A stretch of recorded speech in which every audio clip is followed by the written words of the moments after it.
আজকের বিষয় PMT function. PMT ফাংশনের মাধ্যমে আমরা ব্যাংক ইন্টারেস্ট ক্যালকুলেশন করব। সেক্ষেত্রে প্রথমে আমাদের একটা টেবিল করতে হবে, সেই টেবিলের পর আমরা পিএমটি ফাংশনটা করব। প্রথমেই টেবিলের হেডিংয়েই আমি লিখব ব্যাংকের নাম। সেক্ষেত্রে দুটো কলাম আমি সিলেক্ট করে মার্সেল করে নিচ্ছি। মার্সেল, এখানে ব্যাংকের নাম লিখুন, যে ব্যাংক থেকে লোন ইন্টারেস্ট ক্যালকুলেশন করবেন। তাহলে এক্ষেত্রে আমি এখানে লিখছি এসবিআই রায়গঞ্জ। এটাকে আমি বোল্ড করে দেব, একটু বড় করে দেব ঘরগুলোকে।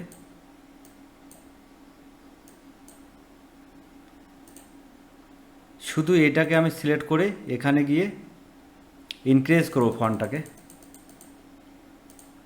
এখন এখানে ব্যাকগ্রাউন্ড আপনি দিয়ে দিতে পারেন, ব্যাকগ্রাউন্ড আপনার সুবিধা মতো।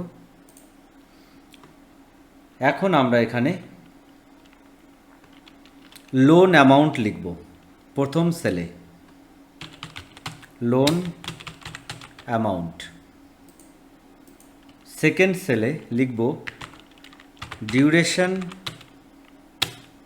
In month. থার্ড সেলে লিখব ইন্টারেস্ট রেট। ফোর্থ সেলে লিখব পেমেন্ট। আবার সিলেক্ট করুন সুন্দরভাবে।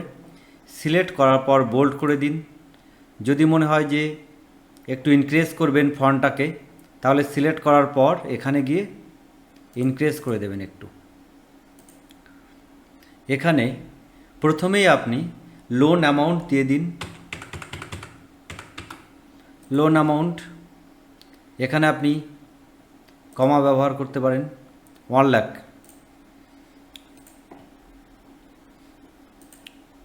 এখানে ফন্ট সাইজ আছে 14।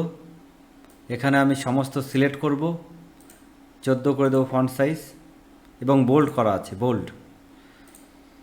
ডিউরেশন ইন মান্থ, ধরুন 3 বছরের নেবেন, তাহলে 3 বারং 36, 12 মাসে 1 বছর, তাহলে 3 বছর যদি হয় তাহলে হবে 36 মাস, তার মানে 1 বছর। ধরুন 3 বছরের জন্য কোনো লোন অ্যাপ্লাই করবেন 1 লাখ টাকা। এবার ইন্টারেস্ট রেট, ধরুন ইন্টারেস্ট রেট 9.5% রয়েছে।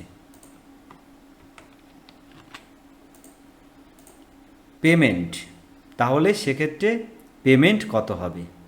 এবার এখানে আমাকে কন্ডিশন প্রয়োগ করতে হবে, পিএমটি ফাংশন। এখন আমরা পিএমটি ফাংশনটি অ্যাপ্লাই করব। সেক্ষেত্রে এখানে প্রথমেই শুরু করবেন ইকুয়াল, পিএমটি ব্র্যাকেট স্টার্ট। প্রথমেই নেবেন ইন্টারেস্ট রেট, তারপর ডিভাইডেড, স্ল্যাশ দেবেন একটা, 12, 12 মাসে যেহেতু 1 বছর, আমি এখানে 12 দেব, কমা, ডিউরেশন ইন মান্থ, এই ভ্যালুটা নেবেন, এখানে ক্লিক করবেন তাহলেই হবে। আবার কমা, লোন অ্যামাউন্ট, এখানে এই ভ্যালুটা এখানে ক্লিক করবেন, লোন অ্যামাউন্ট এখানে, ব্র্যাকেট ক্লোজ, এন্টার। এবার দেখুন সামনে মাইনাস চিহ্ন আসছে, সেক্ষেত্রে আমি আবারও ক্লিক করে নেব পিএমটির ঠিক সামনে, ইকুয়ালের শেষে পিএমটির সামনে এখানে ক্লিক করে মাইনাস চিহ্ন দিয়ে দেব, এন্টার, তাহলে পরে ঠিক হয়ে যাবে। এক্ষেত্রে দেখুন 3203 টাকা। এবার দেখুন ভালো করে বুঝুন, লোন যদি 1 লাখ হয়, যদি 36 মাস তার মানে 3 বছর হয়, ইন্টারেস্ট রেট যদি 9.5 হয়, তাহলে আপনাকে প্রত্যেক মাসে গুনতে হবে 3203 টাকা 29 পয়সা। আবার আপনি যদি মনে করেন না 5 লাখ করবেন, এখানে দেখুন একদম অটোমেটিক কাজ করবে।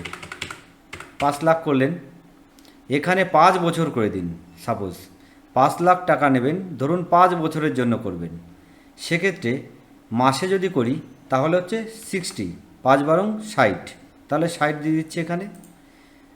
এবার ধরুন এখানে ইন্টারেস্ট রেটও আমাকে ধরুন কমে দিয়ে দিল, 9.1 করে দিল। সেক্ষেত্রে প্রত্যেক মাসে আমাকে দিতে হবে 10,403 টাকা 46 পয়সা। দেখুন 5 লাখ টাকা 60 মান্থ, তার মানে হচ্ছে আপনার 5 বছর 9.1% রেটে, মানে ইন্টারেস্টে আপনাকে দিতে হচ্ছে, প্রত্যেক মাসে গুনতে হবে 10,403 টাকা এবং পয়সা 46 পয়সা।